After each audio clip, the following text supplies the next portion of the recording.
ಎಲ್ಲಗಳಿಂದನ ಅತ್ಯಂತ ಸುಂದರವಾದಂಥ ಪ್ರದೇಶ ಅಯೋಧ್ಯ ಆಗಿತ್ತು.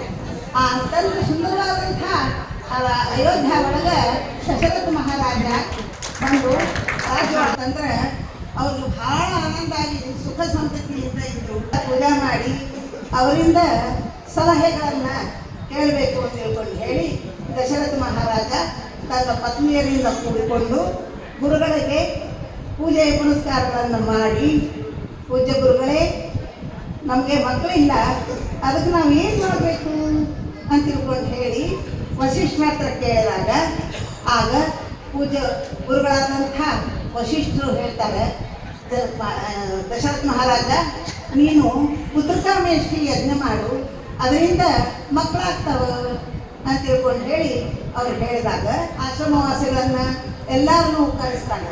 ಕರೆಸಿ ಏನು ಮಾಡ್ತಾನೆ, ಅಲ್ಲೇ ಎಲ್ಲರೂ ಕರೆದು ಅವರಿಂದ ಪುತ್ರಕಾಮೇಷ್ಟಿ ಯಜ್ಞವನ್ನು ಮಾಡಿಸ್ಲಿಕ್ಕೆ ಪ್ರಯತ್ನ ಮಾಡ್ತಾನೆ. ಆ ಹೊತ್ತಿನಾಗ ಬಂದಂಥ ಋಷಿಗಳು ಅಲ್ಲಿ ಪುತ್ರಕಾಮೇಷ್ಟಿ ಯಜ್ಞ ಮಾಡಬೇಕಾದಾಗ ಮಂತ್ರವನ್ನು ಪಠಣೆ ಮಾಡ್ತಾರೆ.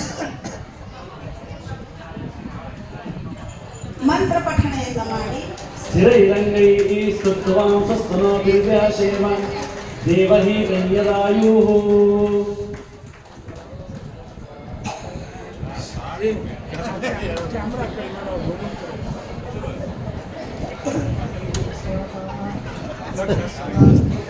ಈಗ ಎಲ್ಲರೂ ಋಷಿಮುನಿಗಳು ಎಲ್ಲ ಸೇರಿ ಪುತ್ರಕಾಮೇಷ್ಟಿ ಯಜ್ಞವನ್ನು ಮಾಡ್ತಾರೆ. ಆ ಪುತ್ರಕಾಮೇಷ್ಟಿ ಯಜ್ಞ ಮಾಡಿದಾಗ ಆವಾಗ ಏನಾಗ್ತದೆ ನಾವು ನೋಡೋಣ ಅಂತ. ಈಗ ಪುತ್ರಕಾಮೇಷ್ಟಿ ಯಜ್ಞ ಮಾಡಿದಾಗ ಆವಾಗಿನ ಕಾಲಕ್ಕೆ ದೇವತೆಗಳೆಲ್ಲ ಒಂದು ಹವಿಸ್ ಹೆಂಗೆ ತೊಗೊಂಡು ಹೋಗ್ತಿದ್ರು, ಹಂಗೆ ಯಜ್ಞದಾಗ ಸಂತುಷ್ಟರಾದ ತಕ್ಷಣ ಯಜ್ಞ ದೇವತೆ ಪುರುಷನಾದಂಥವ್ರು ಬಂದು ಪಾಯಸ ಕೊಟ್ಟು ಅಥವಾ ಏನಾದರೂ ಒಂದು ಫಲ ಕೊಟ್ಟು ಹೋಗ್ತಿದ್ರು.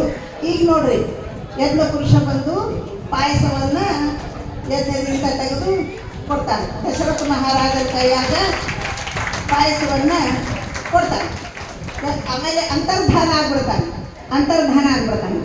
ಆವಾಗ ಏನಾಗ್ತದೆ ಅಂದ್ರೆ ದಶರಥ ಮಹಾರಾಜ ಆ ಪಾಯಸವನ್ನು ತಗೊಂಡು ಕಣ್ಣಿಗೆ ಒತ್ಕೋತಾನೆ. ಮತ್ತೆ ಎಲ್ಲರಿಗೂ ನಮಸ್ಕಾರ ಮಾಡ್ತಾರೆ. ಪಾಯಸಕ್ಕೆ ನಮಸ್ಕಾರ ಮಾಡಿ ಯಜ್ಞದಿಂದ ಬಂದಂಥ ಈ ಪಾಯಸವನ್ನು ನೀವೆಲ್ಲರೂ ತಗೊಂಡ್ರಿ ಅಂತ ಹೇಳಿ ಅವಾಗ ಏನು ಮಾಡ್ತಾನೆ ದಶರಥ ಮಹಾರಾಜ ಅಂದ್ರೆ ಆ ಪಾಯಸದೊಳಗೆ ಅರ್ಧ ಭಾಗ ಮಾಡ್ತಾನೆ.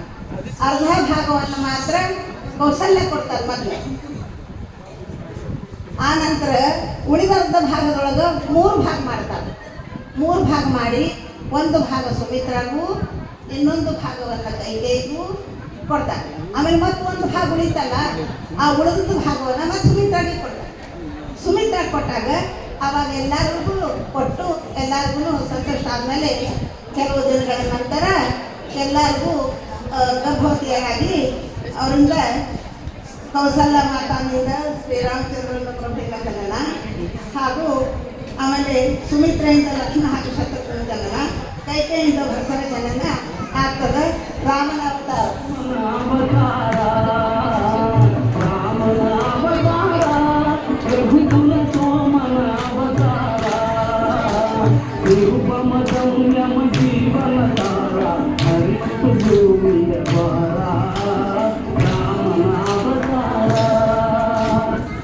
ಈಗ 4 ಮಂದಿನ ಕೂತ್ಕೊಂಡ ತೊಟ್ಲಾಕ್ ಹಾಕ್ತಾರೆ.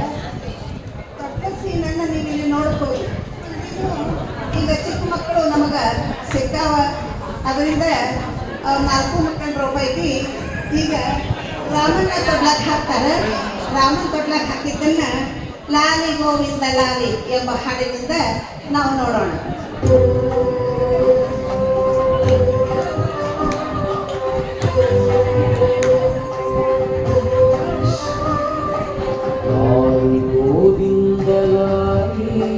ಕೌಸಲ್ಯ ಬಾಲಕಿ ರಾಮಲಾರಿ ಲಾರಿ ಗೋವಿಂದಲಾರಿ ಕೌಸಲ್ಯ ಬಾಲಕಿ ರಾಮಲಾರಿ ಲಾರಿ ಮುನಿ ವಂದ್ಯಲಾರಿ ಜಾನಕಿ ರಾಮಲಾರಿ ಲಾರಿ ಮುನಿ ವಂದ್ಯಲಾರಿ जानकी नमः श्रीरामनारी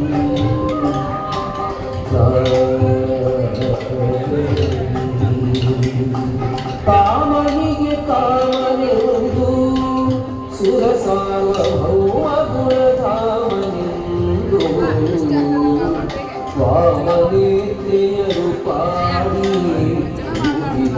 रामावतार हरिया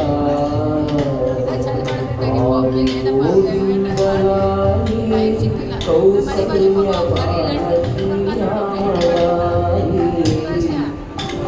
लारी गोविंदलारी कौसल्य बालकी रामलारी लारी ರಾಮನ್ನ ತೊಟ್ಲ ಹಾಕಿದ್ದು ನನಗೆಲ್ಲ ಎಷ್ಟು ಸಂತೋಷ ಆಯ್ತು ಅಂದ್ರೆ, ಎಷ್ಟೋ ವರ್ಷಗಳಿಂದ ಮಕ್ಕಳನ್ನೇ ಕಾಣಲಾರ್ದಂತಹ ದಶರಥಗೆ ಇಷ್ಟು ಸಂತೋಷ ಆದ್ರೆ ಸ್ವರ್ಗದೊಳಗೆ ಇದ್ದುಬಿಟ್ಟಿನೇನೋ ಅಂತ ಹಿಂಗೆ ಅವ್ರಿಗೆ ಅನಿಸ್ತಿತ್ತು. ಅಂತಹ ಹೊತ್ತಿನಾಗ ಒಂದು ದಿವಸ ಏನಾಯ್ತು ಅನ್ನೋದನ್ನ ಕನಕದಾಸರು ತಮ್ಮ ಕೃತಿಯಿಂದ ತೋರಿಸ್ತಾರೆ. ಅಂಗಳದೊಳು ರಾಮನ ಆಡಿದ ಅನ್ನೋ ಒಂದು ಕೃತಿಯಿಂದ ತೋರಿಸ್ತಾರೆ. ಅಂಗಳದೊಳು ರಾಮನಾಡಿದ ಚಂದ್ರಬೇಕೆಂದು ಹಠ ಮಾಡಿದ. ಅಂಗಳದೊಳು ರಾಮನಾಡಿದ ಚಂದ್ರಬೇಕೆಂದು ಹಠ ಮಾಡಿದ. ಚಂದ್ರಬೇಕೆಂದು ಹಠ ಮಾಡಿದ.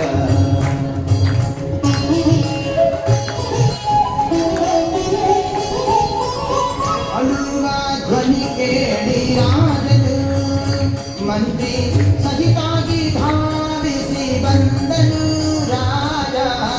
ಅಳುವ ಧ್ವನಿ ಕೇಳಿ ರಾಜನು ಮಂತ್ರಿ ಸಹಿತಾಗಿ ಧಾವಿಸಿ ಬಂದನು. ನಿಲುವ ಕನ್ನಡಿ ತಂದಿರಿಸಿದ ಶ್ರೀ ರಾಮನ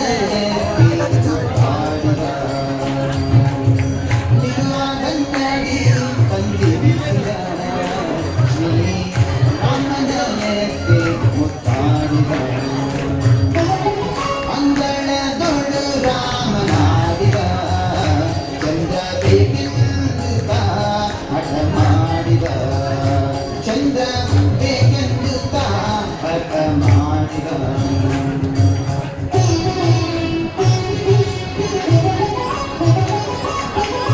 ಕನ್ನಡಿಯೊಳು ಬಿಂಬ ನೋಡಿದ ರಾಮ ನೋಡಿದ. ಕನ್ನಡಿಯೊಳು ಚಂದ್ರನ ಬಿಂಬವ ನೋಡಿದ. ಕನ್ನಡಿಯೊಳು ಬಿಂಬ ನೋಡಿದ. ಚಂದ್ರ ಸಿಕ್ಕಿದನೆಂದು ಕೊಂಡಿದ ರಾಮ. ಬಿಂಬ ನೋಡಿದ. ಚಂದ್ರ ಸಿಕ್ಕಿದನೆಂದು ಕೊಂಡಿದಾಡಿದ. ಈ ಸಂಭ್ರಮ ನೋಡಿ ಆದಿಕೇಶವ. ಈ ಸಂಭ್ರಮ ನೋಡಿ ಆದಿಕೇಶವ. ರಘುವಂಶವನ್ನೇ ಕೊಂಡಾಡಿದ. ಈ ಸಂಭ್ರಮ ನೋಡಿ ಆದಿಕೇಶವ. ರಘುವಂಶವನ್ನೇ ಕೊಂಡಾಡಿದ.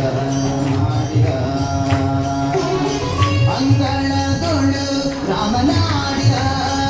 ರಾಮನಾಡಿದ. ರಾಮನಾಡಿದ ಶ್ರೀ ರಾಮ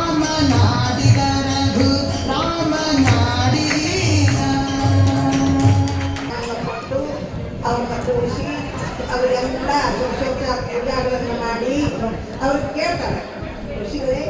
ಆವಾಗ ವಿಶ್ವಾಮಿತ್ರ ಋಷಿಗಳಿಗೆ ತನ್ನ ಪತ್ನಿಯಿಂದ ಕೂಡಿಕೊಂಡು ಕೌಸಲ್ಯ, ಸುಮಿತ್ರ, ಕೈಕೇಯಿ ಇವರನ್ನೆಲ್ಲ ಕೂಡಿಕೊಂಡು ಅವರಿಗೆ ಷೋಡಶೋಪಚಾರ ಪೂಜಾವನ್ನು ಮಾಡಿ ಅವರಿಗೆ ಕೇಳ್ತಾರೆ ಯಾಕೆ ಬಂದಿರಿ ಅಂತ ಹೇಳಿ ಕೇಳಿದಾಗ ಅವಾಗ ಅವ್ರೇನು ಅಂತಂದ್ರೆ ನಾವು ಅಲ್ಲಿ ಅರಣ್ಯದಾಗಿತ್ತು ಎಲ್ಲ ಯಜ್ಞ ಯಾಗಾದಿಗಳನ್ನ ನೀನು ಮಾಡ್ತಿರ್ತೀವಲ್ಲ ಆ ಹೊತ್ನ್ಯಾಗ ನಮಗೆ ರಾಕ್ಷಸರು ಬಹಳ ತ್ರಾಸ ಕೊಡ್ಲಿಕ್ಕೆ ಅಂತಾರೆ.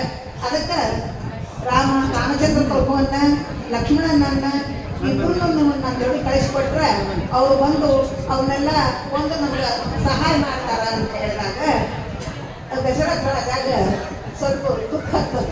ಯಾಕಂತಂದ್ರೆ ಎಷ್ಟೋ ದಿವಸದ ಮೇಲೆ ಮಕ್ಕಳು ಹುಟ್ಟಿರ್ತಾವ, ಅವ್ರ ಜೋಡಿ ಆನಂದದಿಂದ ಕಾಲ ಕಳೆಯಬೇಕು ಅಂತ ತಿಳ್ಕೊಂಡು ಹೇಳಿ ಅವ ವಿಚಾರ ಮಾಡಿದ್ರು ಸಹಿತ ಆವಾಗ ಕುಲಗುರುಗಳಾದಂಥ ವಶಿಷ್ಠರು ಏನು ಹೇಳ್ತಾರೆ, ಇಲ್ಲ ನೀವು ಕಳಿಸ್ಕೊಡ್ಬೇಕಾಗ್ತದೆ ದಶರಥ ಮಹಾರಾಜ ಹೇಳಿದಾಗ ಅವರು ಅವರ ಆಜ್ಞೆ ಪ್ರಕಾರ ಅವ್ರನ್ನ ವಿಶ್ವಾಮಿತ್ರರ ಜೊತೆಗೆ ಕಳಿಸ್ಕೊಡ್ತಾರೆ. ಆವಾಗ ಕಳಿಸ್ಕೊಟ್ಟಾಗ ಅವರು ವಿಶ್ವಾಮಿತ್ರ ಜೋಡಿ ರಾಮ ಲಕ್ಷ್ಮಣ ಇಬ್ಬರು ಸಹಿತ ಹೋಗಿ ಬರ್ತಾರೆ. ಅರಣ್ಯಕ್ಕೆ ಹೊರಡ್ತಾರೆ. ಮುಂದೆ ಹಂಗೆ ವಿಶ್ವಾಮಿತ್ರ ಕರ್ಕೊಂಡು ಹೋಗ್ತಿರ್ತಾರೆ. ಹೋದಾಗ ಅಲ್ಲಿ ಅವರು ತಮ್ಮ ಆಶ್ರಮಕ್ಕೆ ಏನು ಹೇಳ್ತಾರೆ, ಶ್ರೀರಾಮಚಂದ್ರಗ ಮತ್ತು ಲಕ್ಷ್ಮಣಗ ಈ ಯಜ್ಞಕ್ಕೆ ಇವರೆಲ್ಲ ಭಾಳ ವಿಘ್ನಗಳನ್ನು ಮಾಡ್ತಿರ್ತಾರಲ್ಲ, ಅದಕ್ಕೆ ನೀವೆಲ್ಲರೂ ಅವ್ರನ್ನ ಸಂಹಾರ ಮಾಡಿ ನಮ್ಗೆ ಸಹಾಯ ಮಾಡಿ ಅಂತ ಹೇಳಿ ಕರ್ಕೊಂಡು ಮಾಡ್ತಾರೆ. ಅಂತ ಹೊತ್ತಿನೊಳಗೆ ಅವಾಗ ರಾಮ ಮತ್ತು ಲಕ್ಷ್ಮಣ ಬಿಲ್ಲು ಬಾಣಗಳಿಂದ ತಾಟಕನ್ನು ಸಂಹಾರ ಮಾಡ್ತಾರೆ.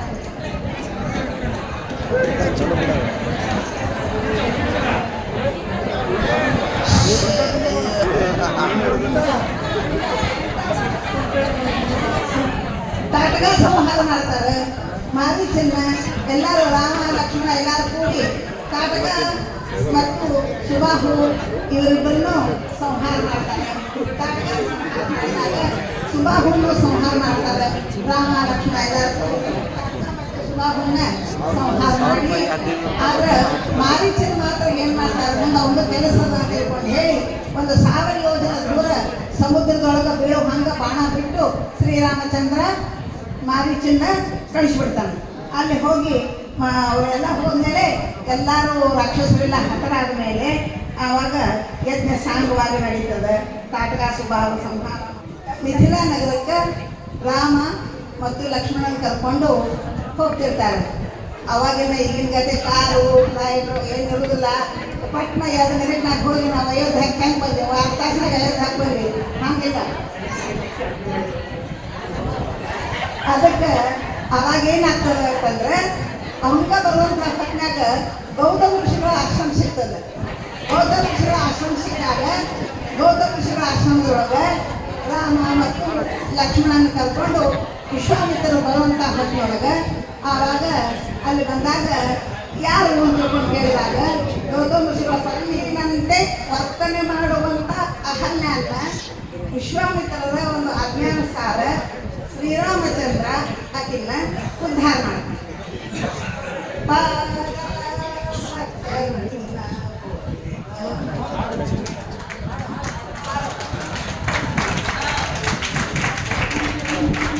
ಪಾದ ಭಕ್ತರನ್ನ ಕೊಳೆವ ಪಾದ, ಪಾದ ಭಕ್ತರನ್ನ ಕೊಳೆವ ಪಾದ, ಪಾದ ಶ್ರೀದೇವಿ ಪುರದಲ್ಲಿ ಒಪ್ಪುವ ಪಾದ, ಪಾದ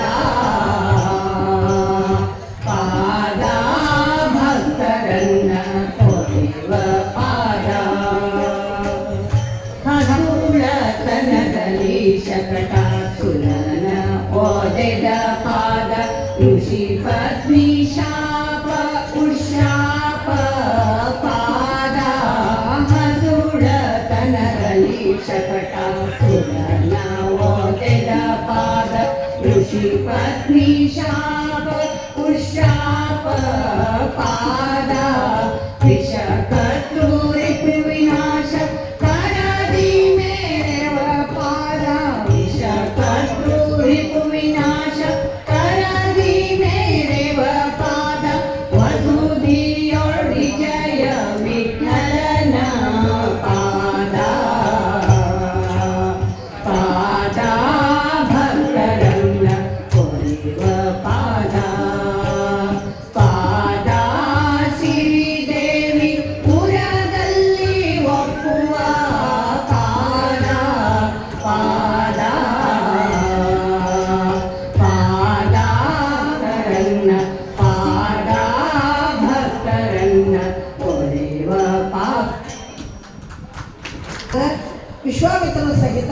ಬರ್ತಾರಲ್ಲಿ.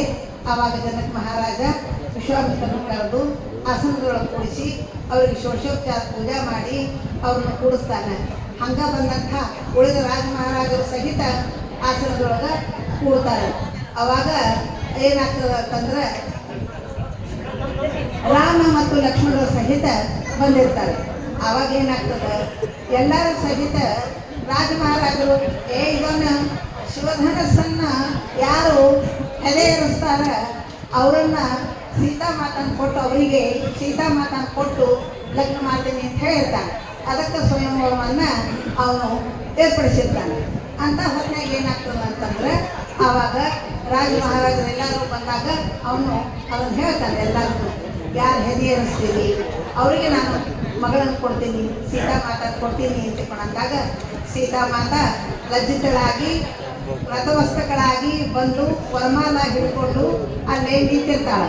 ಆವಾಗ ಒಬ್ಬೊಬ್ಬರ ರಾಜರು ಬರ್ತಾರೆ, ಎತ್ತಲಿಕ್ಕೆ ಪ್ರಯತ್ನ ಮಾಡ್ತಾರೆ. ಅವ್ರ ಆಢ್ಯತಾ ಏನು, ಅವ್ರ ಸೊಕ್ಕೇನು, ಅವ್ರು ಎತ್ತಲಿಕ್ಕೆ ಪ್ರಯತ್ನ ಮಾಡ್ತಾರೇನು, ಎಲ್ಲ ಮತ್ತೊಬ್ಬ ರಾಜ ಬರ್ತಾನೆ, ಎತ್ತಲಿಕ್ಕೆ ಪ್ರಯತ್ನ ಮಾಡ್ತಾನೆ, ಹಿಡಿಲಿಕ್ಕೆ ಸಹಿತ ಆಗುದಿಲ್ಲ. ಇವರಾದ್ರು ಹಿಂಗಾದ. ಈಗ ರಾವಣ ಬರ್ತಾನೆ, ಅವನ ಆಢ್ಯತಾ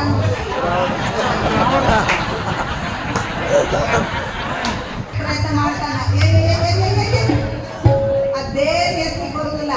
ಅಲ್ಲ ಈಗ ಗುರುಗಳು ಹೇಳಿಲ್ಲ ಎಷ್ಟು 10,000 ಮಂದಿ ಅದನ್ನ ಬಾಣ ತಂದು ಇಟ್ಟಿರ್ತಾರಂತ, ಅಂಥದ್ದೇನು ಮಾಡೋದು ಎತ್ತಲಿಕ್ಕೆ ಬರ್ತದ ಎಲ್ಲರೂ ಒಬ್ಬರಿಗೆ. ಬಂದ ರಾವಣ ಇನ್ನೇನು ಮಾಡ್ತಾನೆ ನೋಡೋಣ ಅಂತ. ಯಾಕಂದ್ರೆ 10 ತಂದು ಇಟ್ಕೊಳ್ತೀವಿ, ಅವ್ರಿಗೆ ಏನು ಶಕ್ತಿ ಇರ್ತದೆ, ಆ ಶಕ್ತಿಯಿಂದ ನೋಡ್ರಿ ಸೊಪ್ಪು ನೋಡ್ರಿ ಮಾರಿ ಮೇಲೆ ಇದು ನೋಡ್ರಿ ಅಡ್ಡತ ನೋಡ್ರಿ ಆ ಎತ್ತೆ ತೀರ್ತೀನಿ ಅನ್ನೋ ನೋಡ್ರಿ ಅವ್ರ ಮಾರಿ ಮೇಲೆ. ಆವಾಗ ಎತ್ತೆ ಪ್ರಯತ್ನ ಮಾಡ್ತಾನೆ, ಎತ್ತೆ ಬಿಡ್ತಾನೆ, ಏನು ಎತ್ತೆ ಬಿಡ್ತಾನೆ, ಎತ್ತೆ ಬಿಡ್ತಾನೆ,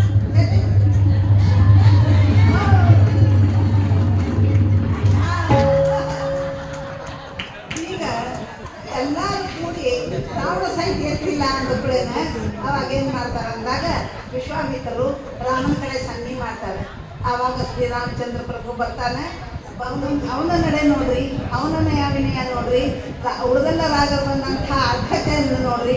ಶ್ರೀರಾಮಚಂದ್ರ ಪ್ರಭು ದೇವರು ಅವನು ಎಷ್ಟು ಒಂದು ವರ್ಣನ ಮಾಡ್ತಿದ್ರು ಸಹಿತ ಶಕ್ಯನೇ ಇಲ್ಲ.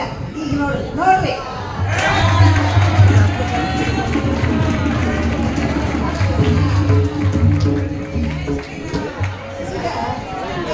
ಅಂತಂದ್ರೆ ಈ ಶಿವಧನಸ್ಸನ್ನ ಹೆದರಿಸ್ಲಿಕ್ಕಂತ ಹೋದ್ರೆ ಅದು ಮುರಿದು ಎರಡು ತುಂಡ ಆಗಿಬಿಡ್ತದೆ.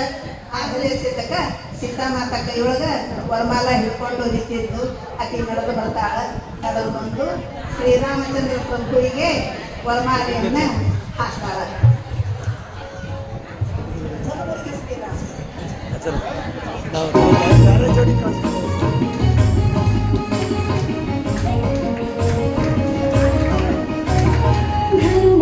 ಶ್ರೀರಾಮ ಶೌರ್ಯವನ್ನು ತೋರಿ ಜನಕರ ಸಭೆಯಲ್ಲಿ ಜಾನಕಿಯ ಮನಸೆಳೆದ ರಾಮ ಸೀತಾರಾಮ ರಾಮ ಜಯ ರಾಮ. ಧರ್ಮುರಿದ ಶ್ರೀರಾಮ ಶೌರ್ಯವನ್ನು ತೋರಿ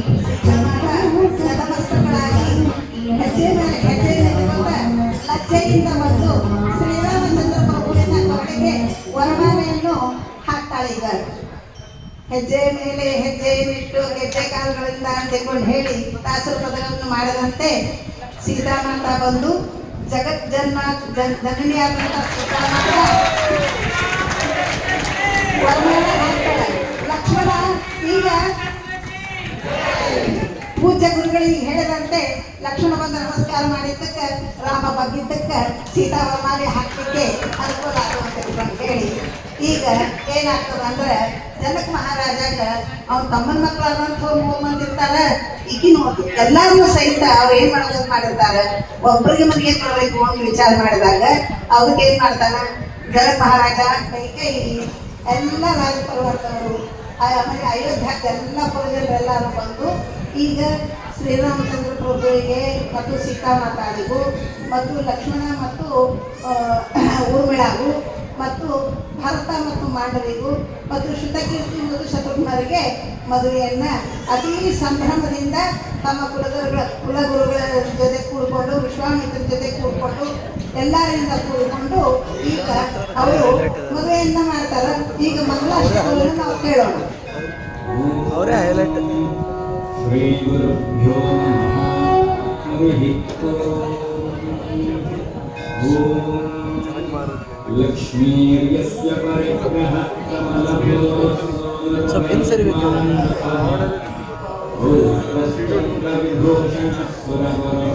ಎದರಿಂದಲ್ಲ ಮಂದಿರಂ ಸುರಗಣ ಯಸ್ಯ ಪ್ರಭೋ ಸೇವಕಾಃ ತ್ರೈಲೋಕ್ಯ ಕುಟುಂಬಪಾಲನಪರ ಪುಣ್ಯಾಹರಮಂಗಲಂ ಬ್ರಹ್ಮಾ ವಾಯುಗಿರೀಶ ಶೇಷಗೌರಾ ದೇವೇಂದ್ರಕಾಮೋ ಗುರುಃ ಅಮೃತೋ ವರುಣಾನಲೋ ಮನುಜೋ ವಿತ್ತೇಶ